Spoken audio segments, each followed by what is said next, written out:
പെടുന്നത് ഇവിടെ ഏതെങ്കിലും ബാഹ്യമായ ശത്രുക്കളെ ഇല്ലായ്മ ചെയ്യാൻ നടത്തപ്പെടുന്ന ഒരു അർച്ചന അല്ല.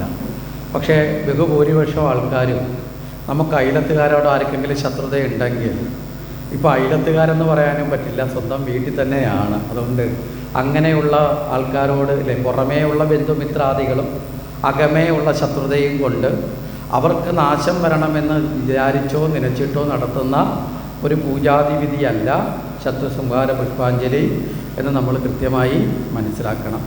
കാരണം ഈ ഭഗവത് ചിന്തയിൽ ഒരിക്കലും അന്യനെ മോശമായി ചിന്തിക്കുന്നതോ അന്യർക്ക് ദോഷം വരുത്തുന്നതോ ആയ ഒരു പൂജാതിവിധികളും അനുവദനീയം അല്ല. അങ്ങനെ ഒന്നില്ലതാണ്. പിന്നെ അങ്ങനെ ഏതെങ്കിലുമൊക്കെ ഉണ്ട്, നമ്മൾ പൂജ ചെയ്താൽ ശത്രുവിന് തളർച്ചയുണ്ടാവും, അല്ലെങ്കിൽ ശത്രുവിന് വിളർച്ചയുണ്ടാവും, ശത്രുവിന് നാശമുണ്ടാവും എന്നൊക്കെ പറഞ്ഞ് ആരെങ്കിലുമൊക്കെ നമ്മളെ വിളിച്ചിരുത്തുന്നുണ്ടെങ്കിൽ മനസ്സിലാക്കുക, അത് നമ്മുടെ കയ്യിലെ കാശ് പോകാനുള്ള ഒരു വഴി മാത്രം ആണ്. നമ്മൾ ആർക്കെങ്കിലും റോഡിൽ പോയിരിക്കുന്ന ഒരാൾക്ക് 10,000-10,000 രൂപ കൊടുത്തിട്ട് ആരെങ്കിലും പോയി 2 അടി കൊടുക്കാൻ പറഞ്ഞാൽ അതുപോലെ പോയി അടി കൊടുക്കുന്ന ആളല്ലാര്? ഈശ്വരൻ എന്ന് നമ്മൾ മനസ്സിലാക്കുക. എല്ലാവരിലും ഈശ്വരൻ തന്നെയാണ് കുടികൊള്ളുന്നത്. അപ്പോൾ ഏതെങ്കിലും ഒരു വ്യക്തിക്ക് ദോഷമുണ്ടാക്കുവാൻ വേണ്ടി ഈശ്വരൻ അങ്ങനെ ഏതെങ്കിലും തരത്തിൽ ചിന്തിക്കുമെങ്കിൽ അത് തെറ്റായ നമ്മുടെ കാഴ്ചപ്പാടാണ് നമ്മൾ മനസ്സിലാക്കുക.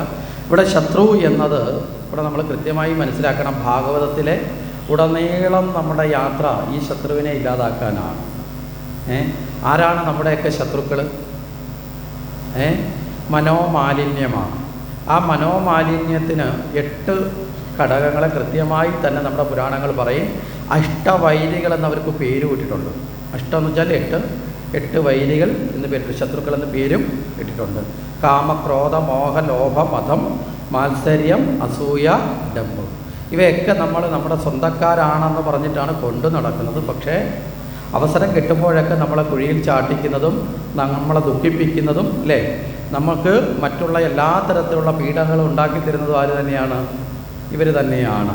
അതുകൊണ്ട് ഈ 8 ഭാവങ്ങളെയും നമ്മുടെ ഉള്ളിൽ നിന്ന് എന്ത് ചെയ്യണം? ഇല്ലാതാക്കണം. മനസ്സിലായില്ലേ? ഒഴിവാക്കപ്പെടണം, അല്ലെങ്കിൽ ശുദ്ധീകരിക്കപ്പെടണം. ഇപ്പം കാമക്രോധം ഒന്നും ഒഴിവാക്കണമെന്നില്ല. ഇതൊക്കെ ആവാം. ആരോട്? ഭഗവാനോടാവാം. അപ്പോൾ ഈ ക്രോധവും ഭഗവാനോടാവാം. വായിട്ടുണ്ട്, കംസന് ക്രോധമാണ് ഭഗവാനോട് വന്നിട്ടുള്ളത്, ഹിരണ്യാക്ഷന് ക്രോധമാണ് വന്നിട്ടുള്ളത്. അപ്പോൾ ഏത് തരത്തിലുള്ള വികാരവും ആരോടാവാം? ഭഗവാനോട് ആവാം. അപ്പോൾ കാമവും ആവാം, സകാമം ഭഗവാനോടുള്ള കാമം ആകാം, മോഹം ആവാം, ഭഗവാനോടുള്ള മോഹമാവാം. അങ്ങനെ ശുദ്ധീകരിക്കപ്പെടണം. അതിന് ശക്തി ഉണ്ടാവണം, ആത്മബലം ഉണ്ടാവണം. ആത്മബലം കൊണ്ട് മാത്രമേ നമ്മുടെ ഉള്ളിൽ നിന്ന് നമുക്കിവയെ ഒഴിവാക്കാൻ സാധിക്കുകയുള്ളൂ. അതുകൊണ്ടാണ് ശക്തിയുടെ ഭാവമുള്ള ദേവതാ സങ്കല്പങ്ങളുമായി ബന്ധപ്പെട്ട് ഏത് വരുന്നത്? ശത്രു സംഹാര മന്ത്രാർച്ചന വരുന്നത്. നാളെ നമ്മുടെ ഭദ്രകാളി അവതാരമാണ്, തൊട്ടടുത്ത ദിവസം നരസിംഹാവതാരമാണ്. ഇവയൊക്കെ ഏതുമായി ബന്ധപ്പെടുന്നതാണ്? ശക്തിയുടെ പ്രതീകമാണ്. അപ്പോൾ ആ ഒരു നിലയിലാണ് അർച്ചനകൾ എന്നുകൂടി നമ്മൾ മനസ്സിലാക്കുക. അപ്പോൾ ആ ഒരു നിലയിലാണ് നമ്മുടെ ശത്രു സംഹാര അർച്ചന യജ്ഞശാല